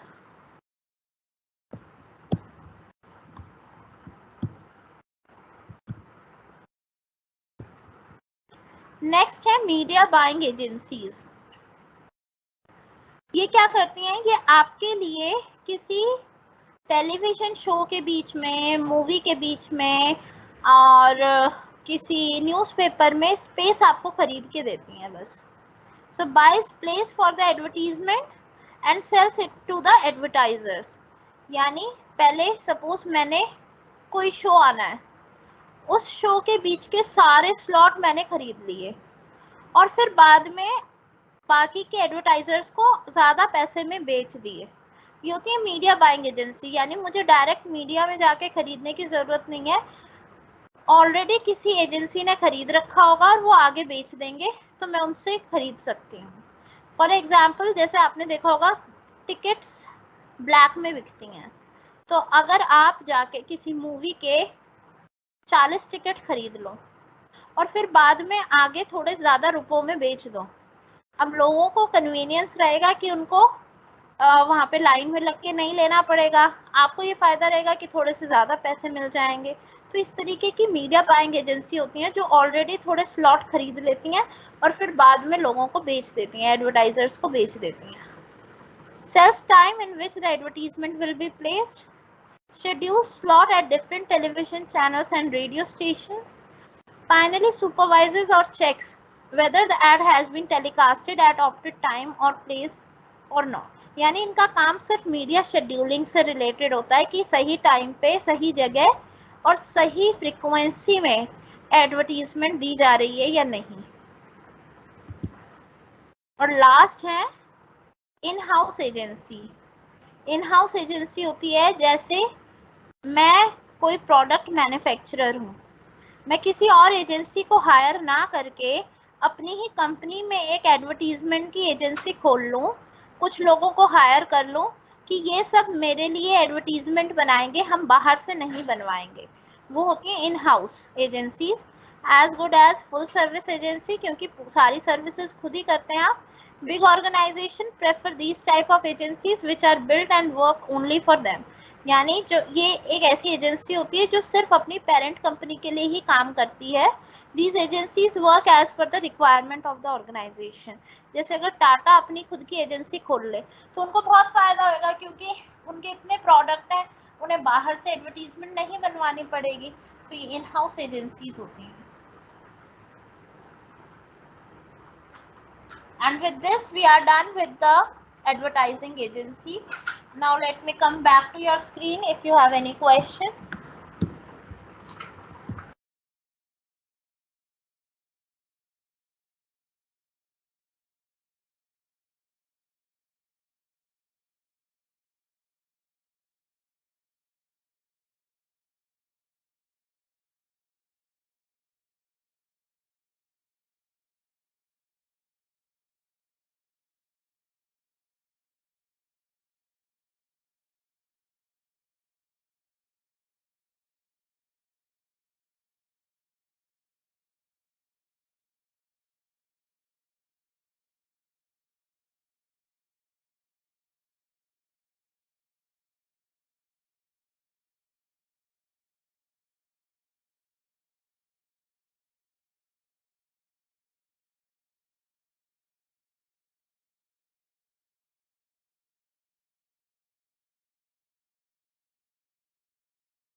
मीडिया बाइंग एजेंसी इलीगल नहीं है, क्योंकि वो भी पैसों में ही खरीद रहे हैं और ऐसा कुछ ब्लैक नहीं कर रहे हैं, बस कन्वीनियंस के लिए वो खरीद कर रखते हैं, तो it is not illegal.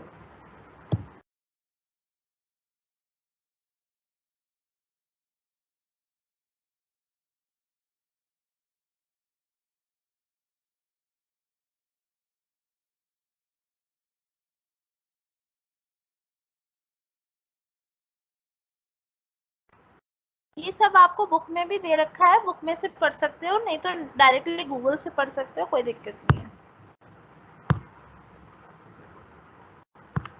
PPT मैं भेज रही हूँ, पहले आपकी क्वेरी ले लेती हूँ, फिर पीपीटी भेजूंगी। क्रिएटिव बुटीक, जिसमें बस आपको एड क्रिएट करके दी जाती है, मीडिया वगैरह का सारा डिसीजन आपको लेना है, रिसर्च आप ही को करना है, बस आपको एक एड बनाकर दे दी जाती है।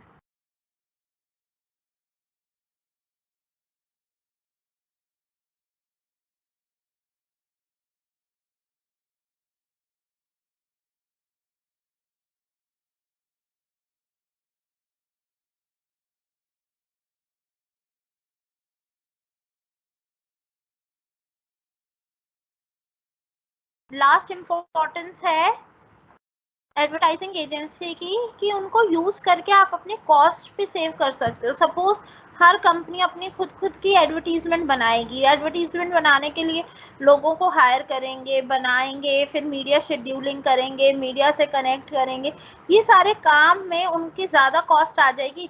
इससे अच्छा जो ऑलरेडी एक्सपर्ट हैं, जिनका ये रोज का काम है, उनको ये काम दे दो, ताकि आपकी कॉस्ट भी कम आए।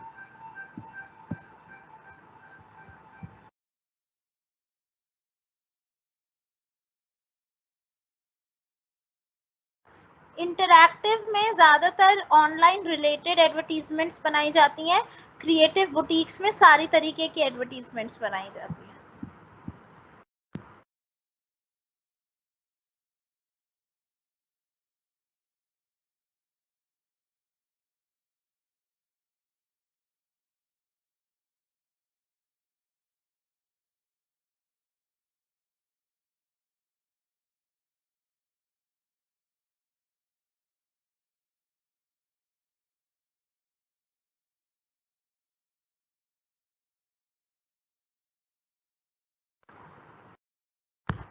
आई होप आपके सबके डाउट्स क्लियर हो गए हैं।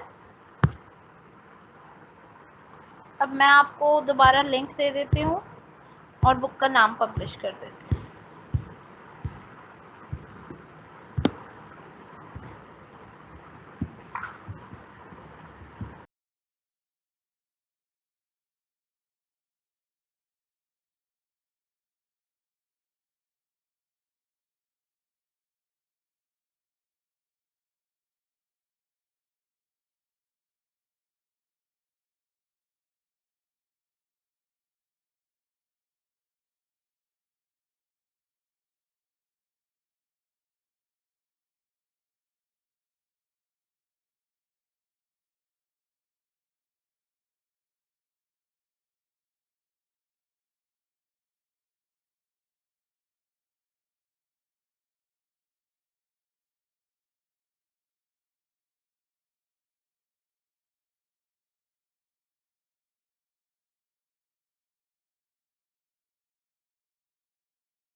इंटरैक्टिव एजेंसी और क्रिएटिव बुटीक में यही डिफरेंस है कि क्रिएटिव बुटीक हर तरीके की एड्स बनाते हैं, इंटरैक्टिव एजेंसीज ज़्यादातर सोशल मीडिया और ऑनलाइन एडवर्टीजमेंट्स पे ध्यान देते हैं।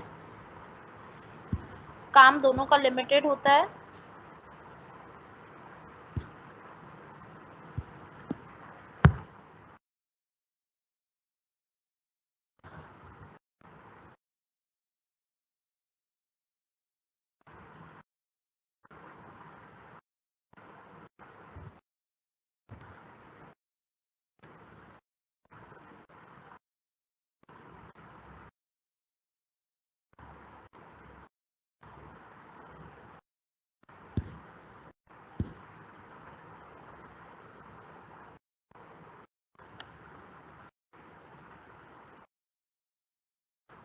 Hello hello hello. हाँ जी आकाश जी, वो बात हुई है आपकी इकोनॉमिक्स की क्लास क्लैश हो रही है।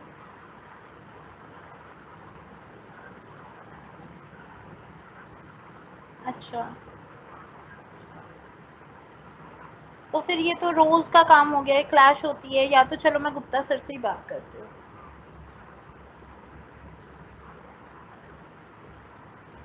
अच्छा ठीक है, ठीक है, ठीक है, मैं बात कर लूँगी और आप मेरा ये अब एंड कर सकते हैं, क्लास हो गई है मेरी क्लास।